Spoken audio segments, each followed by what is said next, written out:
Shalom, shalom, shalom, bien-aimé. C'est encore la sœur Sandrine, la servante de l'Éternel.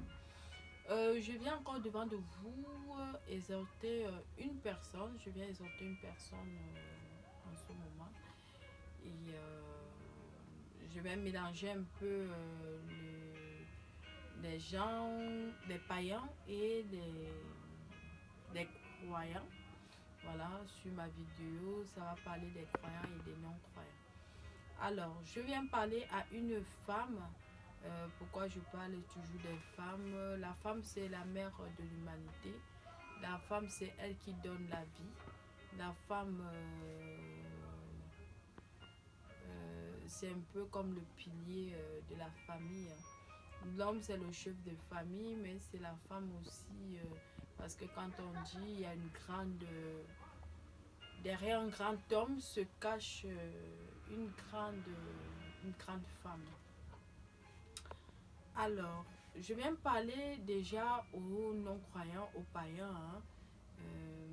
Cette femme-là qui se lamente, j'avais un autre sujet à partager aujourd'hui, mais le Saint-Esprit n'a pas voulu, m'a fait parler, voulait me faire parler de ça, je ne sais pas pourquoi. Alors, je viens parler à une femme aujourd'hui, une femme qui est là, délaissée, avec ses enfants toute seule. Peut-être le mari est parti, peut-être vous avez fait vos enfants hors mariage et tu n'as pas la solution à ton problème. Tu te demandes comment tu vas faire avec ces enfants et comment faire pour t'en sortir. Moi, ce que je vais te dire, ma soeur, qui n'a pas Jésus, parce que moi, je ne parle pas qu'aux chrétiens. Dieu m'a appelé de parler aussi beaucoup plus aux païens, parce que notre Dieu n'est pas seulement le Dieu des chrétiens, comme j'ai fait une précédente vidéo où je parlais des juifs et quand Dieu s'était révélé aux païens. Donc, ceux-là qui sont encore dans le noir ou qui n'ont pas encore cru en Jésus ou qui ont déjà goûté et qui sont repartis, c'était pour exhorter une femme aujourd'hui. Donc, il y a ceux-là qui ne connaissent pas vraiment que Jésus est la solution à beaucoup de choses dans leur vie. Si vous voyez, si tu es dans cette situation, peut-être Dieu a laissé que cette situation arrive dans ta vie. C'est parce que Dieu voulait faire quelque chose. Dieu veut faire quelque chose avec toi. Dieu veut faire quelque chose avec toi. Et mais toi, tu n'as pas encore eu cette révélation-là. Tu n'as pas encore eu cette révélation-là. Pourquoi? Parce que tu es encore dans le monde. Le Saint-Esprit, bien évidemment, on dit d'habitude que le Saint-Esprit parle aussi aux païens. Mais si tu es en Jésus, vraiment, tu auras cette révélation-là clairement que Dieu veut faire quelque chose avec toi. C'est le moment où la femme doit se lever. Il n'y a plus assez de temps, il n'y a plus beaucoup de temps. On va vers les moments de la fin. C'est le moment où la femme doit se lever. Toi qui es dans le monde, toi qui te demandes, toi qui peut-être tu as couru au marabout, tu as couru au charlatan, même là-bas tu es fatigué. Tu te dis, même là-bas il n'y a pas la solution et tu as laissé tomber, tu es comme ça. Je veux te dire un truc, je veux te dire une chose, que et quand tout est noir dans ta vie, quand tout le monde te délaisse, quand tout le monde te tourne le dos, quand tu penses que tout est bloqué devant, derrière, à gauche, à droite, tout est bloqué, rien. C'est-à-dire que même lever le doigt, le bras comme ça, tu ne peux pas. Bloqué là, bloqué en bas, bloqué à gauche, à droite, devant, derrière. Il y a toujours une solution. C'est quoi? C'est l'Éternel. Quand tout le monde là t'abandonne, Jésus ne t'abandonne jamais. Jésus est la personne qui t'aime le plus dans le monde. Jésus est la personne qui je ne sais pas comment dire ça. Jésus nous aime. Jésus nous aime. Pourquoi il nous aime? Déjà pour nous démontrer l'amour de Jésus pour nous. Jésus a laissé son trône de gloire un jour. Il est venu sur la terre des vivants. Venir se faire humilier, tabasser.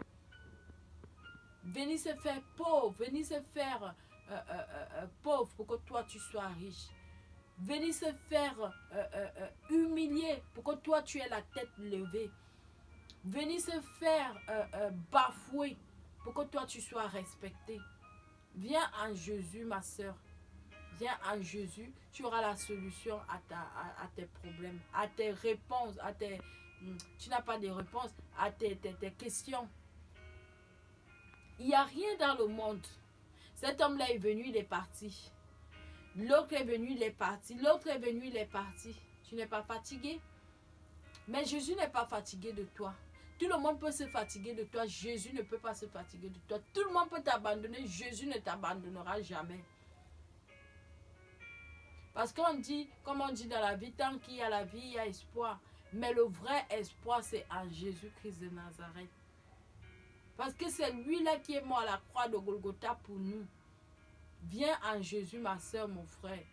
Viens en Jésus. Viens déposer tes fardeaux en Jésus. Tu es fatigué. Tu as pleuré. Tu as gémi. Tu as fait tout ce que tu peux, mais rien. Mais je vais te dire une chose. Si tu viens en Jésus, je ne sais pas du bout du monde où tu vas me regarder. Je ne sais pas à quelle heure ou à quel instant ou à quel moment de l'année que tu vas me regarder. Mais moi, je vais te dire quelque chose, ma soeur. En Jésus, tu as la solution à tes problèmes. Parce que notre Dieu est le Dieu des cas désespérés, le Dieu des cas impossibles. Ce que l'homme dit, c'est impossible. Dieu met son cachet possible. Là où les hommes ont déjà dit, oh non, celui-là, celle-là, c'est fini pour elle. Elle ne pourra plus rien faire, rien, zéro. Il y a un tout à coup qui arrive. Un tout à coup de quoi? De Jésus. Parce que notre Dieu, Jésus-Christ de Nazareth, c'est un Dieu du tout à coup. Tout à coup. Mais Mephibosheth, si tu veux demander à qui a vu cela dans la Bible, va demander cela à Mephibosheth. Le fils de Jonathan qui était le fils de Saoul. Saoul là qui était le roi d'Israël dans la Bible. Saoul était mort. Jonathan était mort. Jonathan, son père aussi, le père de Mephibosheth, était mort. Mais il vivait comme si sa parenté n'avait jamais été dans le trône. Il vivait comme ça, ce garçon-là. On ne détaille pas dans la Bible. Mais je pense qu'à l'époque, il vivait comme ça. Mais un Dieu du tout à coup s'était souvenu de lui. Quand le Dieu du tout à coup s'était souvenu de lui, là où il était tout bas, le Dieu là l'a levé dans la poussière. Il l'a fait asseoir dans la table du roi. Il mangeait avec le roi David. Je veux te dire, mon frère et ma soeur, ce n'est pas encore fini. Ce n'est pas encore fini. Viens à Jésus. Jésus est la solution, la vie et la vérité. Qu'on ne te mente pas. Il y a des gens qui disent non, les églises réveillées là, ce sont les églises des sectes. Ce sont des sectes. Ce sont les ceci, ce sont les cela. Non. C'est les marabouts là qui sont les crus des sectes. C'est les autres d'autres choses là qui sont les crus des sectes. Jésus n'a jamais été un secte. Après, moi, je dis souvent d'habitude que même si même Jésus est un truc de secte, moi, je suis alors bien dans mon secte. Il y a d'autres qui disent, non, quand vous êtes dans les églises réveillées, là, ils tuent les gens là-bas. Combien de personnes, moi, j'ai enterré dans ma famille depuis que moi, je suis en Jésus? J'ai enterré personne. Au concret, quand on est en Jésus, on a la protection divine. La protection qui est dans le sang de Jésus. Ma soeur, mon frère. Ma soeur, mon frère. La porte est ouverte. Jésus t'appelle. Il crie, il pleure pour toi. Tu es fatigué. Tu es bafoué. Tu es humilié. La honte, alors n'en parlons plus. Viens en Jésus. Viens en Jésus. Et toi qui es en Jésus, mon frère, ma soeur, toi qui subis les humiliations, humiliation sur humiliation, depuis que tu as cru en Jésus là, c'est comme si tous les problèmes du monde se sont versés sur toi. Ne crains pas. Ne crains rien, ne regarde pas derrière. Ne regarde pas derrière. Continue ton chemin. Le triomphe t'attend devant. La victoire est déjà avec toi. Parce que tu ne marches pas pour la victoire. Tu marches déjà dans la victoire. Et le triomphe est proche. Persévère. Si tu veux pleurer, pleure devant l'Éternel. Mets tes genoux par terre. Crie à l'Éternel. Et ce que tu demandes, tu le verras s'accomplir. Dieu, notre Dieu, est le temps des circonstances. Il est le temps. Il est le Dieu des temps et des circonstances. Il n'abandonne pas ses enfants. Il n'abandonne pas ses enfants. Si vous voulez demander à quelqu'un dans la Bible ce que je suis en train de dire, allez demander à David. Allez demander à David ce que je suis en train de parler, que Dieu n'abandonne pas ses enfants. Dieu n'abandonne pas son enfant. Saoul a poursuivi David pendant des années et des années.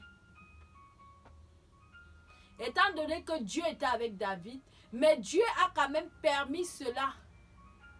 Souvent, Dieu veut nous éprouver pour voir jusqu'où va notre foi. Si tu veux voir ce que je suis en train de dire, va demander à Job. Job a tout perdu. Mais il était confiant à l'Éternel.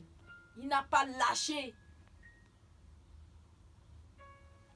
Il y a un moment dans la vie, quand tu es en Jésus, que tu te dis, non. Même si Dieu me donne même l'enfant que je veux, que Dieu me donne cet enfant, que Dieu ne me donne pas cet enfant, je ne retournerai nulle part. Je n'abandonnerai pas mon Dieu. Je n'abandonnerai pas mon Seigneur.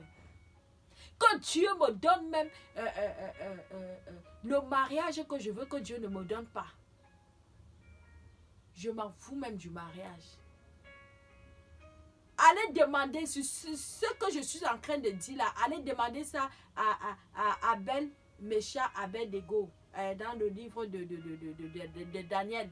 Ils avaient dit à ces trois bonhommes, ils avaient dit à Nebuchadnezzar, quand notre Dieu nous sauve, qui ne nous sauve pas de ta main, nous, on ne mettra pas nos genoux par terre pour louer ton Dieu.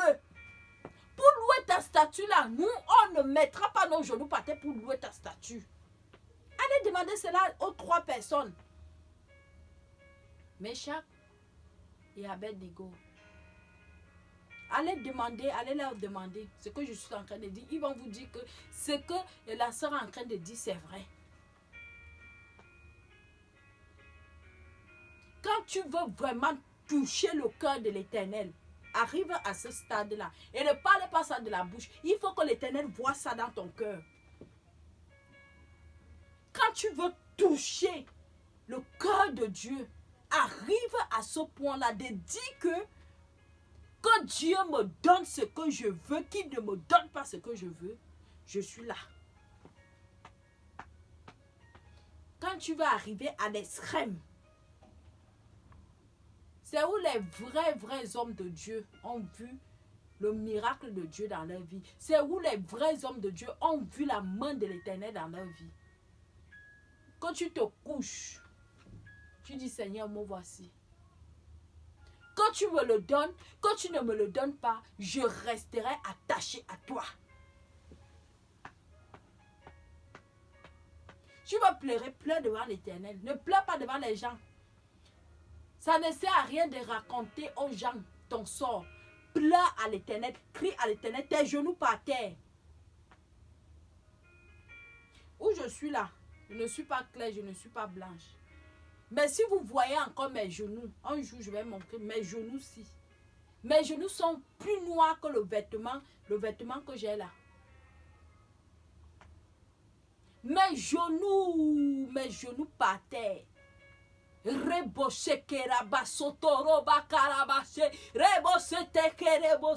genoux par terre, en pleurant, en criant. Quand ça ne va pas. Quand ça ne va pas. Ma soeur, humiliation sur humiliation, c'est pas grave.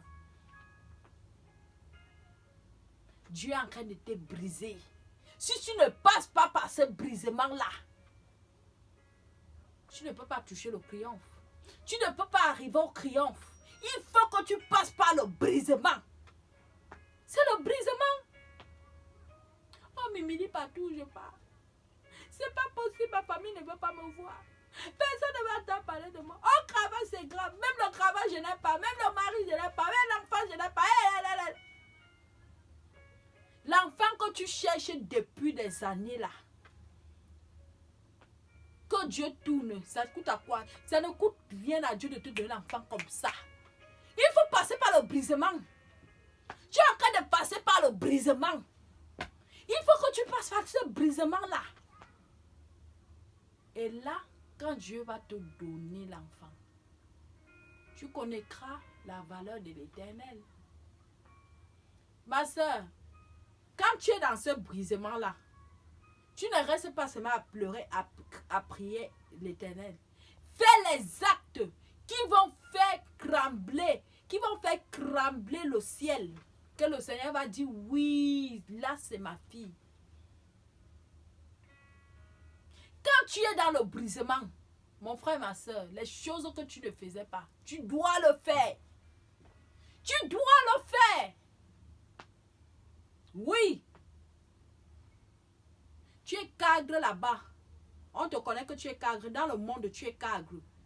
Dans le monde, tu es directeur général. Dans le monde là-bas, je ne sais pas combien tu touches le mois. Mais quand tu viens en Jésus, quand tu es à l'église, rabaisse-toi et parle avec des gens qui ne sont pas dans ton rang social. Arrêtez ça que quand vous êtes à l'église, vous cherchez seulement les gens qui sont dans votre rang social pour parler avec eux. Ce n'est pas possible. Ça ne honore pas Dieu. L'humilité. Il faut l'humilité dans le brisement. Oui. Dans le brisement, s'il n'y a pas l'humilité, ça ne peut pas aller. Il faut qu'il y ait l'humilité. Il faut qu'il y ait l'humilité. Il faut te rendre néant. Ma soeur, je te parle. Hein. Ce n'est pas moi qui te parle. Moi qui est là, je ne suis rien. Je ne sais pas qui parle. Mais le Saint-Esprit est en train de te parler aujourd'hui. Quand tu es dans le brisement, ne reste pas seulement à pleurer et à crier à l'Éternel. Fais les actes que même toi-même, si on t'aurait dit que tu aurais fait, tu aurais fait ces choses, tu aurais dit non. Travaille pour l'Éternel comme tu n'as jamais travaillé. S'il faut être même dans tous les départements, même de l'église, sois là. Le département où on se rabaisse encore plus, nettoie l'église. Ton galon, tes trucs là, tes galons de machin, c'est là-bas, dans le monde. À l'église, rabaisse-toi. Le brisement, c'est le brisement. Ma soeur, le mari là que tu cherches, tu vas servir comment ton mari? Il faut que tu passes par le brisement. Dieu tarde de te donner ce mari-là. Parce que tu as l'orgueil. Tu es rempli de toi. Dieu ne va pas te donner le mari-là. Tu es rempli de toi comme ça. C'est comme ça que tu t'assois sur la tête de tous les mamans à l'église. Hein? Tu dois passer par le brisement. Tant que tu ne passes pas par le brisement, le mari-là, Dieu retient toujours ce mari-là. Il le retient. Le brisement, c'est pas seulement qu'il faut qu'on t'insulte, il faut que tu passes par des moments difficiles. Le brisement commence même déjà par toi-même. Il faut te rabaisser.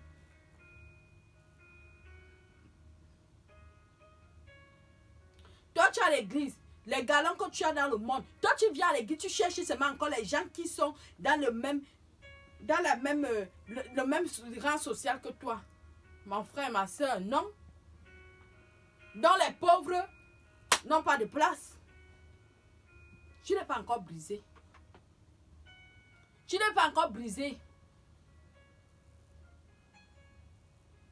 Quand on parle des pauvres, ça te donne la nausée. Tu n'es pas encore brisé. Le mari là, il ne vient pas. Le Saint-Esprit dit que le mari là ne vient pas tant que tu n'es pas brisé. Et rabaisse-toi, humilie-toi. Tu crois que les autres qui nettoient l'église là, ceux qui balayent l'église là, c'est quoi? Il faut que tu fasses le travail là. Balaye. Enlève tes galons. Enlève. Moi. Enlève ça. Mon frère, ma soeur, si tu fais ça, tu vas voir que ça ne va pas mettre long. Tu auras la réponse. Tu veux, tu fais, tu ne veux pas, tu ne fais pas. Je ne sais pas quand est-ce que tu vas me regarder. Je ne sais pas. Je vais vous raconter une histoire.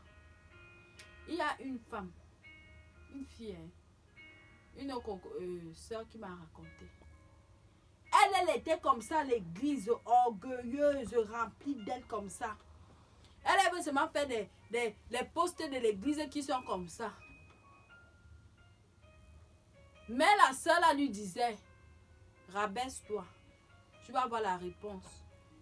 Elle cherchait à voyager pour aller en Occident. Elle était en Afrique. Elle cherchait à voyager.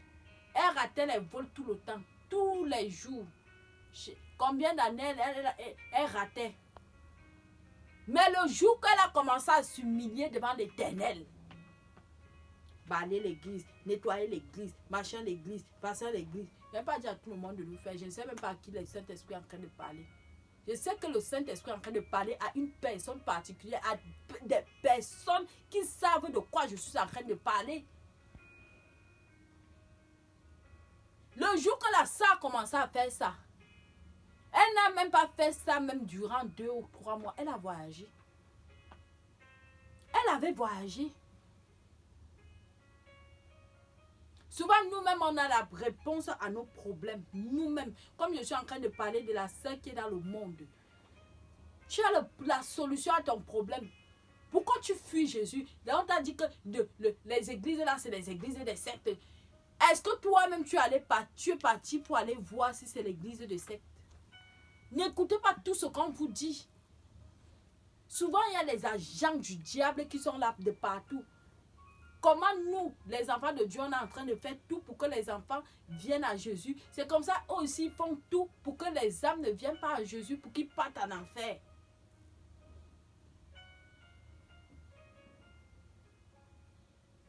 Non, les églises là, c'est machin, les églises là. C'est comme ça que moi aussi, je parlais. Moi, je suis née dans une famille, mais tous mes tantes, j'ai mes tantes, où c'est 4 tantes.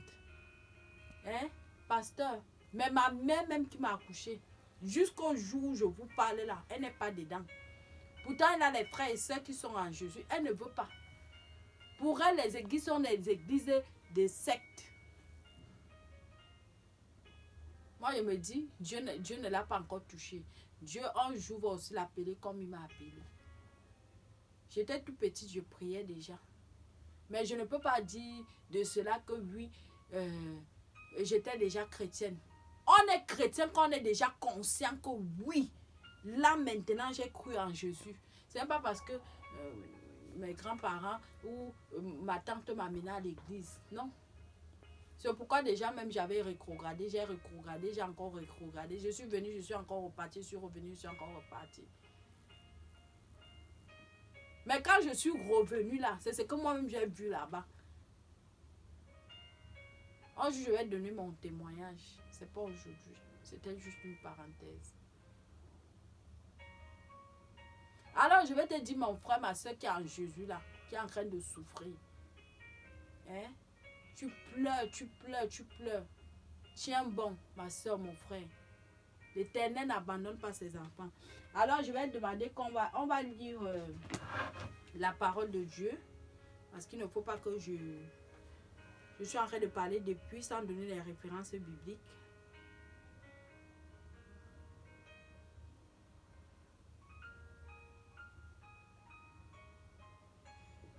On va lire le psaume 94, le verset 14. Je vais lire la parole de Dieu. Car l'Éternel ne délaisse pas son peuple, il n'abandonne pas son héritage. C'est ce que j'étais en train de dire tout à l'heure. Donc il te dit que tu es abandonné, tu es délaissé, tu n'en peux plus, tu ne sais plus quoi faire. Tu es un bon ma soeur. L'Éternel ne t'a pas abandonné. L'homme est l'homme. Les hommes, tu ne peux pas mettre ta confiance en un homme. L'homme de soi. L'homme de soi. Même ton pasteur peut te décevoir. Même ton évangéliste peut te décevoir. Mais Dieu ne te décevra jamais. Dieu ne t'abandonnera jamais. Dieu ne vulguera jamais ton secret partout. Dieu ne parlera jamais mal de toi. Dieu ne te délaissera jamais. Dieu, c'est-à-dire que notre Dieu est un Dieu bon. Jésus-Christ. Jésus-Christ. Il a le cœur d'une mère. C'est un homme, mais il a le cœur d'une mère. Plus qu'une mère. Vous savez, quand vous avez accouché les enfants, quand vous êtes une mère, si vous voulez toucher une femme, toucher son enfant, vous allez voir les griffes de cette femme-là. C'est comme ça Jésus avait ses enfants. Il ne t'a pas abandonné. Viens à l'Éternel. Et toi qui es déjà à l'Éternel, accroche-toi au manteau. Accroche-toi. Ne lâche pas. Ne lâche pas. Ah, je vais vous laisser. Je vais vous dire à la prochaine. Shalom, shalom. Soyez bénis dans le nom de Jésus.